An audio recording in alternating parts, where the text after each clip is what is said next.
Good morning, everyone.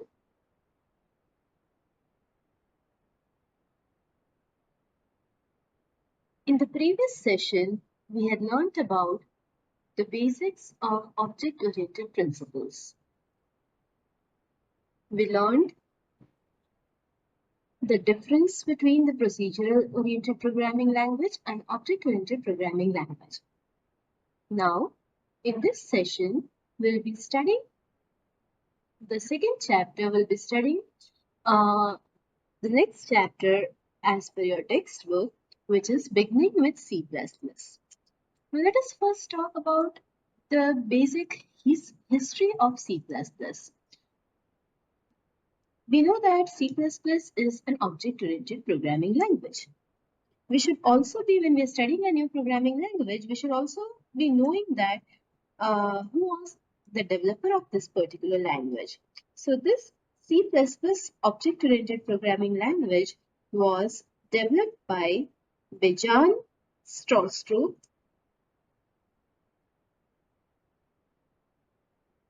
at AT&T Bell Laboratories.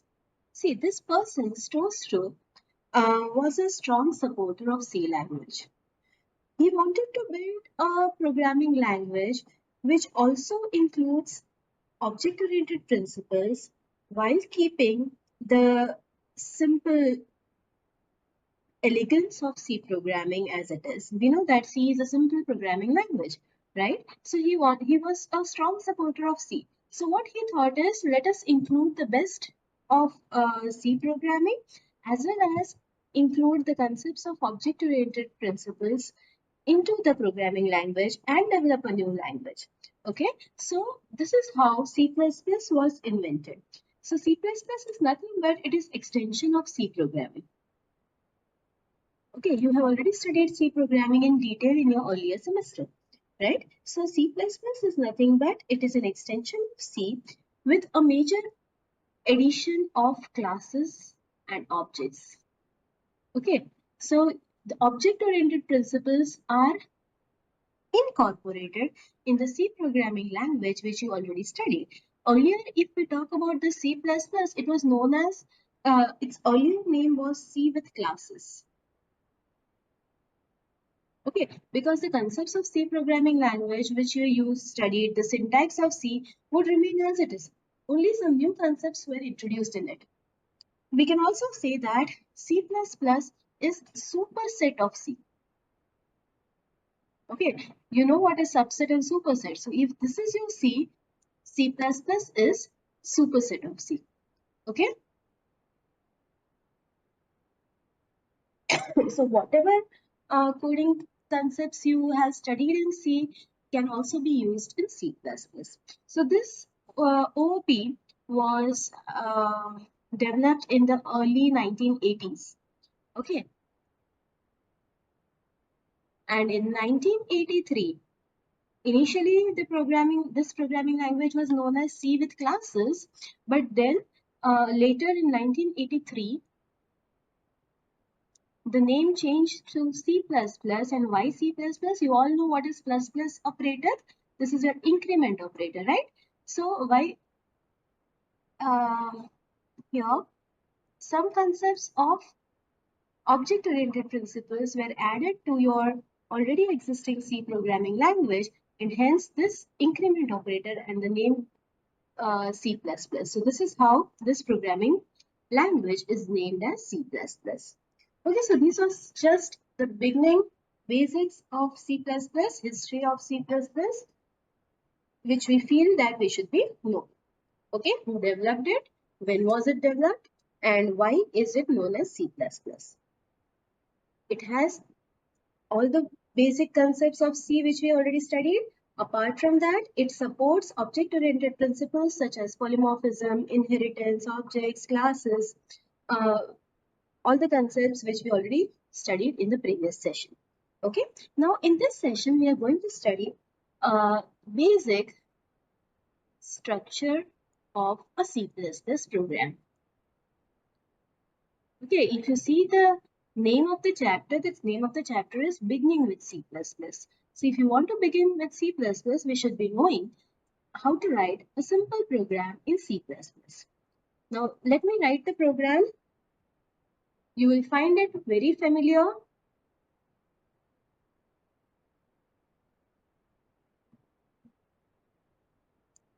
Just watch what I'm writing and then you will be used to each and every word that I write over here.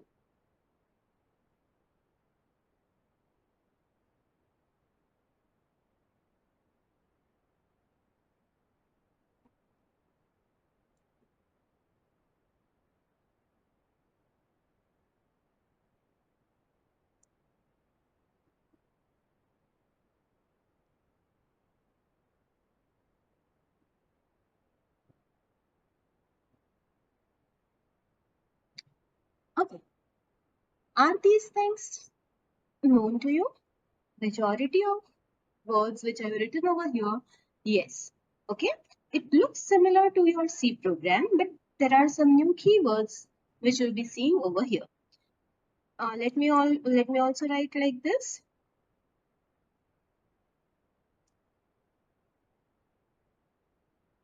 Okay. Now, this is my simple program.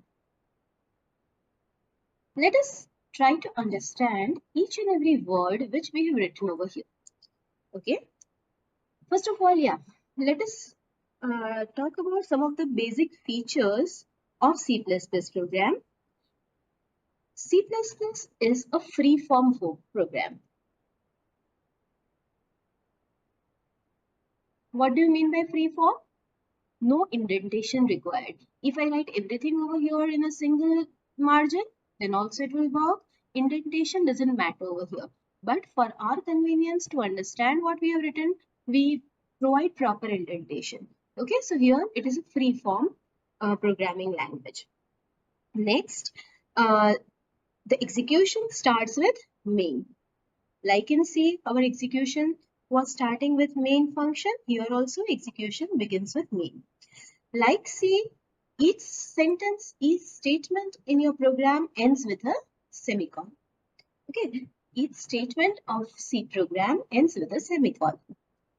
So these are basic features, programming features of C++, which we already know. Then you also know what is this. What is it? Comment. Okay, you had studied that this is a single line comment and this is a block comment, multi-line comment. What do you mean by a comment? It is just for our reference. If I want to understand what is written, why did I write this line, I'll place a comment over here so that I can understand what is written. But whatever is written in comments are ignored by the compiler. So your compiler will not uh, execute. Compiler will not compile that particular part of statement and hence would not be executed. Okay, so it is just for our reference. So like in C, C++ also has two types of comments. One is single line comment and the other, here you write one line, second line, third line, and then this is the starting one and this is the closing comment, right? So this is your multi-line comment. This much clear? Okay. Now let us move ahead. Hash include. We know that this directive causes the preprocessor to add the contents of the file which I have written over here to the program. You are including something. You are including something to your program. What are you including? You are including IOStream header file over here. Okay, we had studied this header file. So if I want to include some file in my program so that I can use the contents of that file, you need to include it to your program. Hash indicates it is a preprocessor directive. What do you mean by preprocessor directive? Before compiling, this task is carried out. Okay, so first it will include IOStream into your program and then the compilation will begin. Now, this IOStream file, it contains the declaration for identifier cout and this thing. We'll see what is cout is and this particular operator. But like in C, you were using stdio.h. This was your header file. Why did we include this file? Because we were using printf, scanf. Okay, these are the standard IO, standard input output functions are present in stdio.h. Similarly, here input output stream consists of, it is a class which consists of cout, cin, different types of object. We'll be studying about this in detail. Okay, but for that, every C++ program should include IO stream. Earlier C++ versions used to include IOStream.h, okay, header file, but nowadays it's not required. You simply write #include IOStream, right? Okay, so there are a number of other header files which a list of entire different header files are provided in your textbook. You can go through that, like time.h, iostream.h. Okay, then you have some, if you want to contain prototypes for stream manipulators, here iomanip. Then if you want to contain function prototype for functions, you use fstream.h. Okay, so these types of header files are already available, and an entire table of header files are provided. But for now, we'll see each and every one of them as and when required. But for now, we are going to use IOStream for your input output. Okay, so this line clear. Now let us move on to the next line. The next line is using namespace std. Okay. Now, first of all, what is namespace? This namespace is a new concept which is introduced in C++ and C++. What does it do? It defines a scope. It defines a scope for identifiers. What are identifiers? Identifiers are names of variables, functions, arrays, okay. Whatever names we want to give, we specify it, we call it an identifier. Okay, when I write integer a, this a is what? A is an identifier. So what does this namespace do? It provides a scope for defining identifiers that I'm going to use in my program. Okay, for using these identifiers,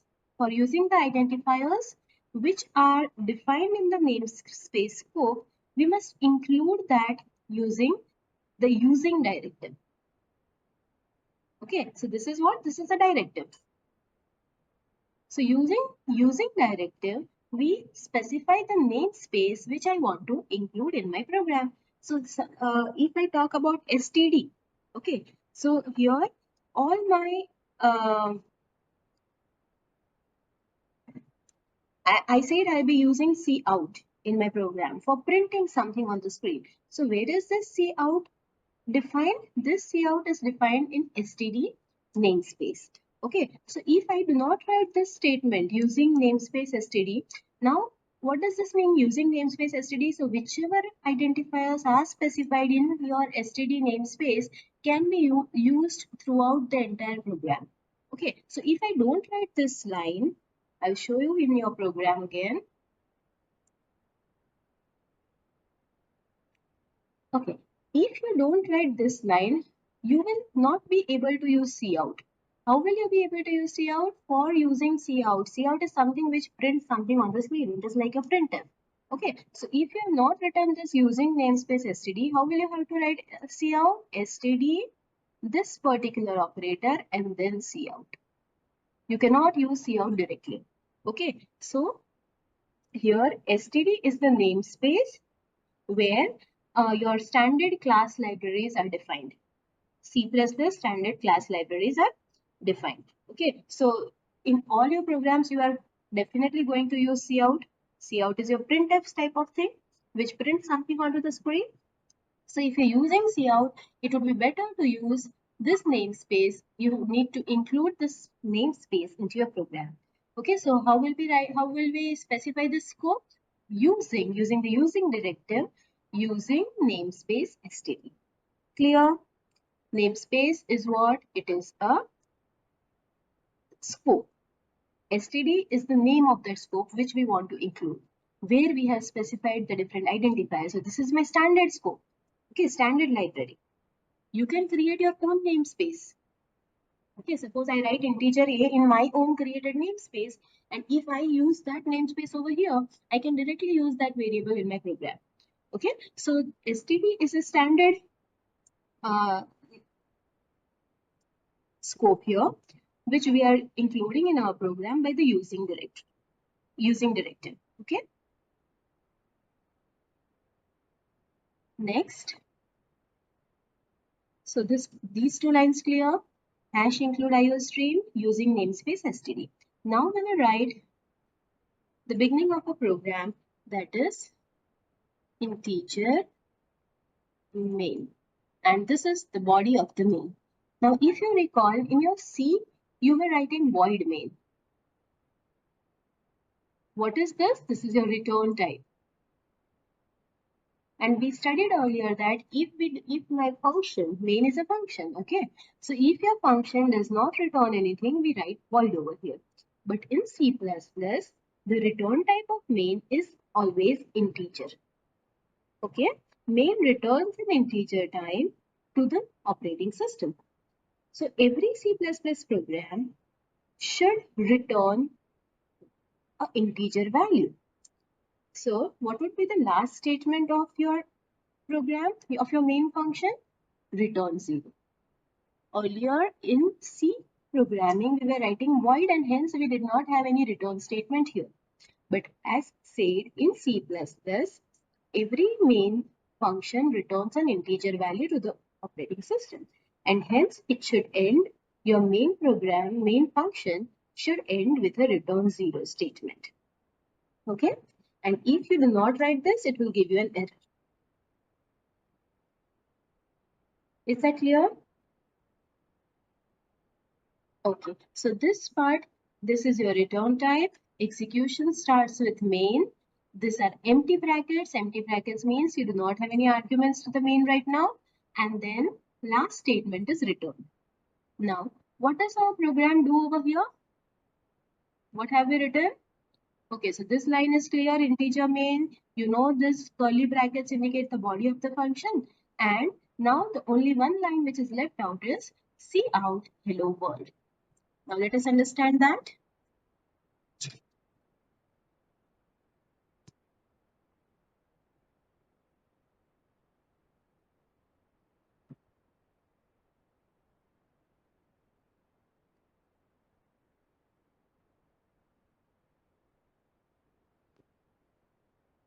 Okay.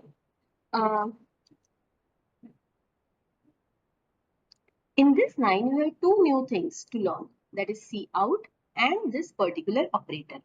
Okay. This is your identifier. It is cout is an identifier. It is known as cout. Don't call it count. Okay. It is cout. It is a predefined object.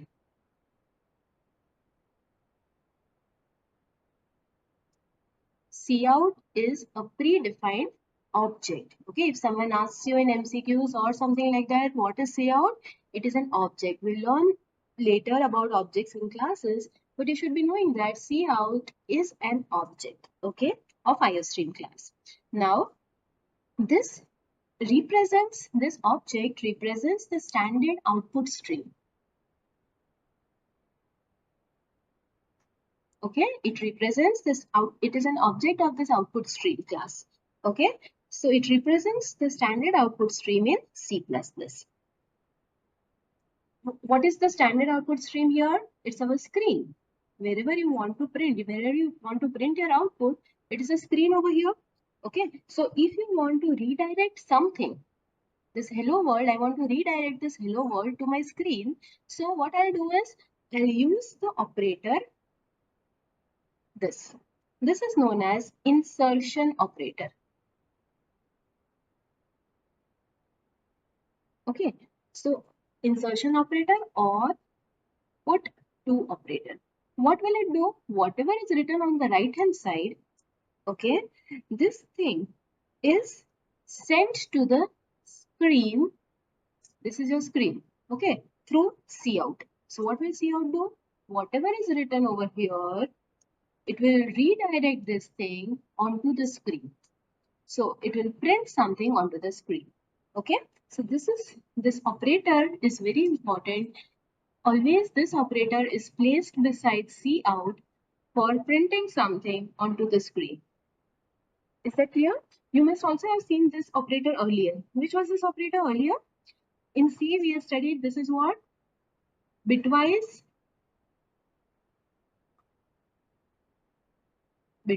shift left. Okay. And here we call it insertion operator. So here also I can use this operator as bitwise shift left operator. The same operator is being used for two different purposes. Recall which is this property? We studied it in previous class. Yes, it is polymorphism. Okay, you're using the same operator for doing two different tasks. One, you're using it as an insertion operator for printing something onto the screen. And the second purpose is we are using it as a bitwise shift left operator. Okay, so cout, I had written hello world over here. So it will print hello world onto the screen. Whatever I have written in double quotes would be printed onto the screen. Okay. Now, let me also show you one more thing. Suppose I have written like this, integer a equals to 7. And then I write cout a equals to. Okay. I'll again place like this and I write a. So now, whatever I write in double quotes would be printed as it is. So what would be the output here? A equals to. And what is A over here? It's a variable. So if I do not specify the double quotes, it will print the value of this variable. What is the value of the variable? 7. So this is how you use this insertion operator in a cascaded form. Okay, it is known as cascading of operator. Okay, you are writing this operator in the same line again and again, and you're cascading it. Okay, you are repeatedly using this operator in your statements. You can also write like this. You can write like this, cout A equals to in one line. Then again, print the value of A. Okay, you can write your program like this using two separate lines, as well as you can, if you want to write it in a single line, you can simply use cascading of this operator by writing like this.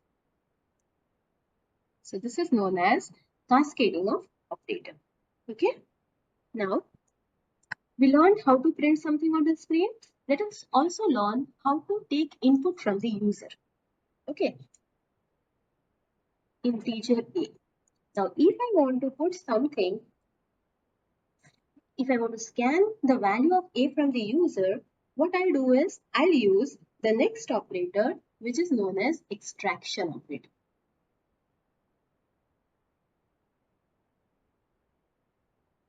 Okay, what will this do? Cout enter A. So what will it do? It will ask the user to enter the value of A. Now how to scan this value from the user?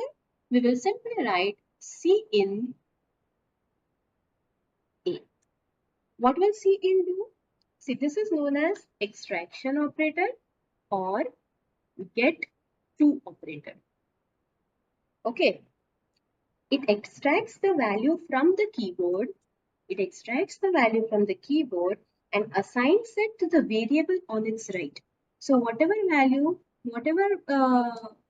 value is extracted from the keyboard, it is assigned to the variable on the right hand side. Okay. So here we have the variable A written on the right hand side. So if the user enters 3, the 3 value will be assigned to A. Okay? Is this clear? Again, if you want, like we overloaded extraction operator, in the same line repeatedly, we can also write extraction operator. Okay, like we did it for insertion operator, similarly, this operator can also be cascaded. Like Cin A B. And here I'll ask the user to enter 2 numbers.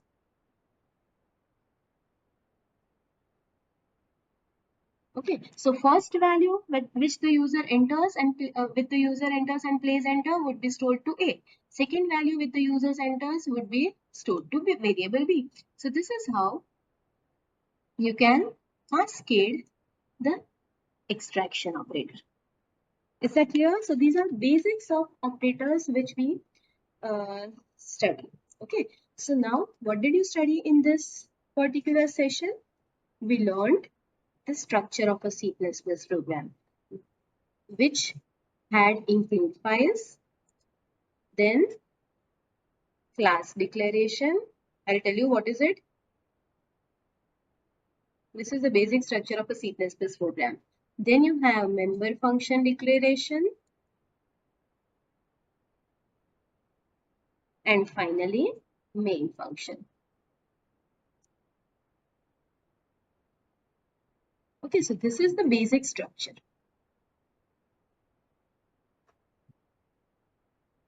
Where include files is mandatory and main function is mandatory. These two are optional. As and when we will learn further, we will see what is class, how to declare a class, how to define our own, how to declare our own members, how to define them member functions. Okay, so in the previous program which we saw, it only had include files as well as the main program. This too will be studying it in the next sessions. Okay, upcoming sessions to come. Is the structure clear? Okay, so let us quickly summarize what did we study in this session. First of all, we saw what is C++. It is superset of C. Whatever program constructs you use in C can be used in C++. It has some additional functionalities that of C plus your OOP principles. Okay. Then what else did we see here? We saw the header file IO stream, which includes all your input output operations. So as all your programs has some kind of input and output, all our C++ program has to include IO stream. Okay. Then we saw what is this using namespace STD. It is a scope where your standard identifiers are defined. Okay, your standard identifiers are defined in your STD namespace, and hence using this directive, this is a directive. Using this using directive, we are including this STD namespace in our program. Okay, after that, we saw cout and cin. Okay, cout is for printing something onto the screen. It is a predefined object. Cin is also an object. Cout is always used with insertion operator, and cin is always used with extraction operator. Okay, this is for printing something onto the screen, and this is for scanning something from the screen. And one more thing, the program which we had written was a C++ program, and hence, where is my program? Here. And hence, the name of this program will be FIRST is supposed first, and the extension is important. It is CPP. Okay, first dot CPP. I hope you have understood the topic beginning with C++. Okay, so this was all about your second chapter, which included how to write basics of history of C++, basics of C++, and a simple C++ program. All the lines that we write in our simple program are explained over here. In the next session, we'll see in detail, we'll execute a simple program through the IDE and understand the concept more clearly. Okay.